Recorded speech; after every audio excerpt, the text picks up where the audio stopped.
The world is changing, and it's changing fast. We're exiting a period of incredible growth and relative stability, where after the most destructive war in human history, the US rose to power as the global leader. The American people in their righteous might will win through to absolute victory. And as that leader, the US created new structures like NATO and the World Trade Organization. They established rules about trade, rules about economics, rules about justice, rules that they based on Western philosophical values, now being projected around the globe by a country with an astounding amount of alliances and military hardware. For a time, another great empire challenged that order, operating with a different set of rules, a different set of values and philosophies, trading with their own bloc and working with their own alliances. But it couldn't last. The collapse of the Soviet Union in the 90s left the US and their rich allies as the sole setters of the rules, the holders of the power. So the US doubled down, and their system of liberal values, democracy, and free trade spread and fortified throughout the world. But when you're the global leader, when you're the one who sets all the rules, you get to decide when you follow your own rules, and when you don't.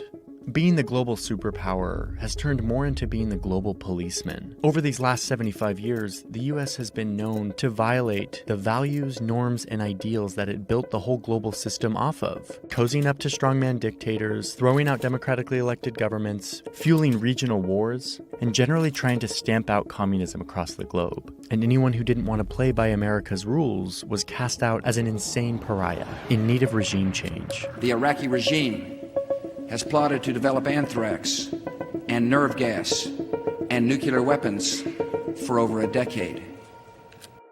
And yet, despite this double game the US has played, this system has been a part of the most peaceful period of human history. Major empires don't fight each other like they used to. And a major reason is because they came to understand that getting in line with the American-led system would mean economic opportunity and growth. It wasn't worth a war. Fighting against this system often meant destruction and losing deals for all sides. This peace was also helped by the existence of the most powerful weapons ever invented, which great powers didn't dare use on each other.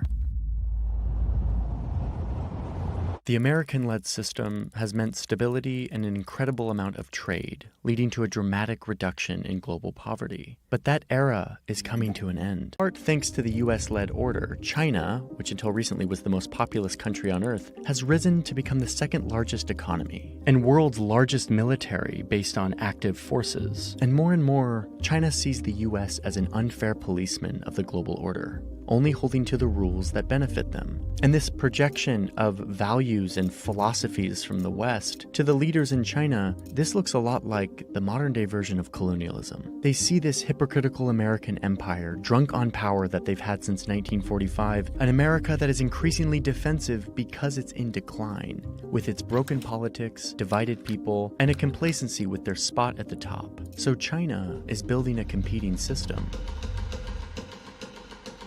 In March 2023, China's leader Xi Jinping announced his Global Civilization Initiative, where he stated that countries must, quote, refrain from imposing their own values or models on others, and refrain from stoking ideological confrontation. So instead of the hypocritical colonialism of the US imposing their human rights and democracy around the world, his system would be transactional, stripping away the veil of what he views as a hypocritical, rules-based order that is built to basically benefit one group. The Chinese system would be built on common interests, beneficial deals, and opportunistic alliances, not purported philosophical values. And unlike decades past, China now has the military and the money to make it happen, to ignore the rules of the global superpower and to make their own, to engage with the world in a different way, to pursue Chinese interests outside of the system.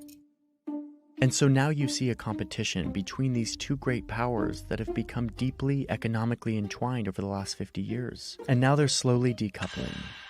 And around the world, you see China planting seeds for its new system, using state-backed money to invest in infrastructure projects all over the globe. This gives China a presence in many new countries, tying these countries to Chinese debt, which often translates into future leverage.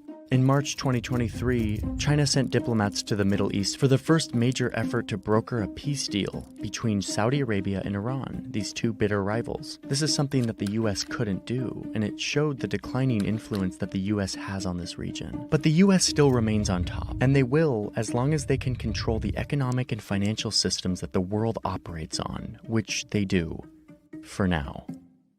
But China is challenging this as well, working with Brazil, Russia, India, and South Africa, or the BRICS countries, to develop an alternative economic bloc. These are all major growing economies, and they will only become more important in the next 2 decades. Since 2009, the BRICS countries have been stepping up their cooperation, meeting annually, creating a new development bank to invest in their countries, and coordinating on various policies. The BRICS countries are becoming a potential rival to the G7 countries, which represent the US-led order. BRICS countries are even discussing creating their own currency that they share between these 5 growing economies. They're creating a secondary economy in the world, totally independent of the United States. We won't have to talk about sanctions in 5 years because there'll be so many countries transacting in currencies other than the dollar that we won't have the ability to sanction them. This would be a major challenge to the US dollar, which is currently the standard for international trade, and a major reason why everyone has to play nice with the US. Russia's invasion of Ukraine was a major pushback against the Western security and economic order, and it showed us which countries will fall on which side of that divide. You can see that most countries aren't taking a side here. They aren't siding with Russia and China or with the Western Bloc. You could call these the non-aligned countries, the undecided,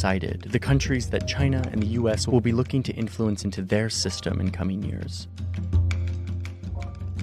Let's highlight the 25 largest economies among these non-aligned countries, at least according to the Economist Intelligence Unit. These are the economies that the US is working to keep on their side, to keep in their system, and that China is trying to woo to join their new transactional system. But this Cold War is different than the last one, the one where the USA and the Soviet Union forced countries to deeply choose a side based on ideological convictions about capitalism versus communism. This new rising Cold War could be much less black and white. Instead, in this much more globalized and interconnected world, non-aligned countries will exploit this bidding war between the superpowers to get them the best trade and security deals possible.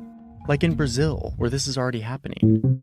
Brazil is a massive country who is a super close ally with the United States, and yet they're a part of the BRICS bloc with China, which is one reason Brazil refused to sell weapons to Ukraine when the country requested a deal. They're already walking this line between their interests that align with the US order and their interests that align with China. Brazil's president traveled to Beijing in April 2023, and not only did the Brazilian president sign around 20 new agreements on technology, trade, and agriculture, but he actually asked Beijing to help him negotiate the war in Ukraine. So even as the US and China cut ties, Brazil is showing that they're not going to take a side. They're going to play both sides to their own benefit. India is kind of doing the same thing, getting lots of cheap oil and nearly half of their weapons from Russia, and then getting a quarter of their weapons from Europe, and recently securing $200 billion in funding from the US for Indian technology startups. Saudi Arabia gets almost all of its weapons from the United States, but is turning away from the US in other ways like trade, where China is now their top trading partner. In late 2022, China and Saudi Arabia signed a strategic partnership agreement, meaning that their leaders will be meeting more frequently. There will be more trade, more technology transfer, and more diplomacy. Turkey is a member of NATO and generally aligned with the West, but also has to walk a fine line here. Because it has strong economic ties to Russia, Turkey also doesn't want to lose out on China's economic expansion. China has this Belt and Road Initiative that runs right through Turkey, and they're hoping to court more Chinese investment in transportation, energy, and mining. Pakistan is a country that has been aligned with the US in recent years and a partner on the war on terror, but it also entertains investment and trade with China, including a $62 billion investment from China's Belt and Road Initiative to create this economic corridor between the two countries. The continent of Africa is full of mostly non-aligned countries. It's also where China has been busy giving huge loans and building bridges, ports, mines, and railways, all with the goal of tying these countries to the future Chinese way of doing things. And China is expanding trade here too, trading $254 billion with Africa in 2021, while the US only traded $44 billion, a sixth the amount of China. China's investment has been swift and effective here and all over the globe, globe in garnering new friends and allies, laying the foundation for their competing world order. But the US isn't just going to sit back and let this happen. They're already responding. Big names like Kamala Harris, the vice president, or Janet Yellen, the head of the Federal Reserve, Antony Blinken, the Secretary of State, have all visited Africa in 2023. President Biden went to Saudi Arabia last year, despite calling the country a, quote, pariah state on the campaign trail. He was there to try to claw back some influence that was being taken by China. And then, of course, the US is hitting China straight on, cutting them off from Western technology to hamper their economic and military progress. The US and its allies in Asia are also encircling China with their military in the Pacific, sending billions of dollars of weapons and infrastructure into China's backyard.